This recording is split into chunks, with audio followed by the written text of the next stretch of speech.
Hi friends, వాయిష్ recipe ఛానల్కి స్వాగతం.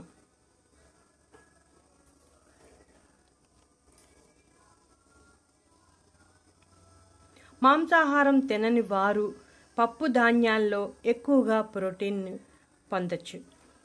మనకు చాలా తక్కువ ఖర్చులో పప్పులు అన్నీ లభ్యమవుతాయి.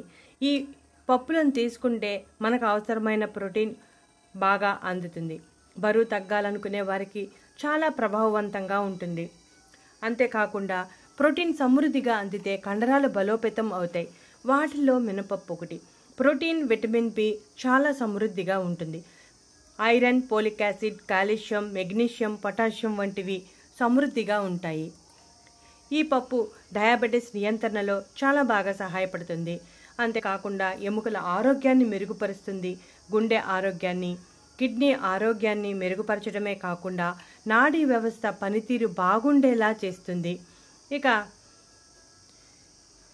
మినపప్పును మనం వారంలో 2 సార్లు చేసుకుంటే చాలా మంచి ఫలితాన్ని పొందొచ్చు. చాలామంది పొట్టు లేని మినపప్పును వాడుతున్నారు. మనం ఈ పొట్టును కూడా ఉపయోగించుకోవచ్చు. ఈ పొట్టుతో వడియాలు పెట్టుకోవచ్చు, అట్లు వేసుకోవచ్చు. కీళ్ళ నొప్పులు, మోకాలు నొప్పులు తగ్గుతాయి. రక్తంలో గ్లూకోజ్ స్థాయిలను నియంత్రిస్తుంది.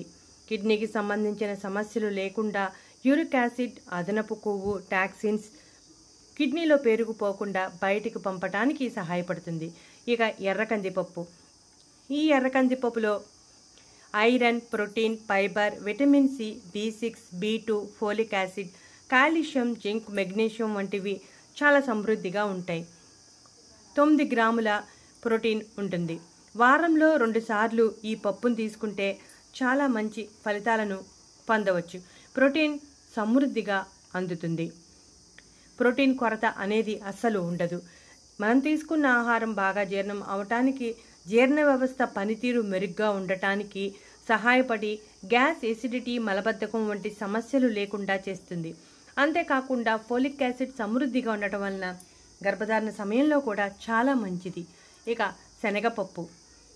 శనగపప్పు ప్రోటీన్, కార్బోహైడ్రేట్స్ చాలా సమృద్ధిగా ఉండే పప్పు. Fibre, folic acid, iron, calcium సమృద్ధిగా ఉంటాయి. అలాగే దీనిలో 100 గ్రాముల శనగపప్పులో తీసుకుంటే 22 గ్రాముల ప్రోటీన్ ఉంటుంది. శనగపప్పు ప్రోటీన్ చాలా సమృద్ధిగా అందిస్తుంది. మిగతా పప్పు దినుసులతో పోలిస్తే ప్రోటీన్స్ దీనిలో ఎక్కువగా ఉంటుంది. అలాగే బరువు తగ్గడానికి సహాయపడుతుంది. డయాబెటిస్ నియంత్రణలో ఉంచడానికి సహాయపడుతుంది. ఎందుకంటే దీనిలో ఫైబర్ చాలా సమృద్ధిగా ఉంటుంది. తీసుకున్న ఆహారం బాగా జీర్ణం అవటానికి సహాయపడుతుంది. ఇక పెసలు. ఆకుపచ్చ రంగులో ఉండే ఈ పెసల్లో 9 గ్రాముల ప్రోటీన్ ఉంటుంది. అంటే అరకప్పు మోతాదులో తీసుకుంటే 9 గ్రాముల ప్రోటీన్ మన శరీరానికి అందుతుంది. ఐరన్ కూడా చాలా సమృద్ధిగా ఉంటుంది. పెసల్లో vitamin A, vitamin B, vitamin C, vitamin E వంటి విటమిన్స్ కూడా సమృద్ధిగా ఉంటాయి. పెసలను మనం ఏ రకంగా అయినా తీసుకోవచ్చు. పెసలను నానబెట్టి పెసరట్టుగా వేసుకోవచ్చు, లేదా రవ్వగా ఆడుకుని ఉప్మా చేసుకోవచ్చు, లేదా పిండిగా చేసుకుని అట్లుగా వేసుకోవచ్చు. దీనిలో కూడా ప్రోటీన్ చాలా ఎక్కువగా ఉంటుంది. అధిక బరువు సమస్యతో బాధపడుతున్న వారు ఈ పెసలను తీసుకుంటే కడుపు నిండిన భావన ఎక్కువసేపు ఉండి తొందరగా ఆకలి వేయకుండా చేస్తుంది.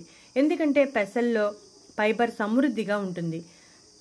అంతేకాకుండా రక్తహీనత సమస్య నుంచి బయటపడేస్తుంది. మన శరీరానికి అవసరమైన ప్రోటీన్ అందించి కండరాలు బలంగా ఉండేలా చేస్తుంది. రక్తపోటు నియంత్రణలో ఉండేలా చేస్తుంది. అలాగే మంచి కొవ్వులు పెరగడానికి సహాయపడుతుంది. ఇప్పుడు చెప్పుకున్న 4 రకాల పప్పులను వారంలో 2 సార్లు తీసుకుంటే సరిపోతుంది. పెసలు, శనగపప్పు, ఎర్ర కందిపప్పు, మినపప్పు ఈ 4 మనం వంటింట్లో రెగ్యులర్గా ఉపయోగించేవే. కాకపోతే రెగ్యులర్గా తీసుకోవాలనే ఆలోచన ఉండదు. అందువల్ల మనం ఖచ్చితంగా వారంలో 2 సార్లు ఈ పప్పులను తీసుకుంటే చాలా మంచి ప్రయోజనాలు కనబడతాయి. మనకి ఎన్నో అనారోగ్య సమస్యలు తొలగిపోతాయి. ఈ రోజుల్లో సమస్యలు అయితే తొందరగా వచ్చేస్తున్నాయి. తగ్గాలంటే చాలా సమయం పడుతుంది. కాబట్టి మీరు కూడా ఈ పప్పులు తీసుకుని ఇప్పుడు చెప్పిన అన్ని ఆరోగ్య ప్రయోజనాలను పొందండి. ముఖ్యంగా ప్రోటీన్ మనకు సమృద్ధిగా అందుతుంది. ఇటువంటి ఇంట్రెస్టింగ్ టాపిక్స్ కోసం మా ఛానల్ సబ్స్క్రైబ్ చేయండి. వీడియో నచ్చితే లైక్ కొట్టండి.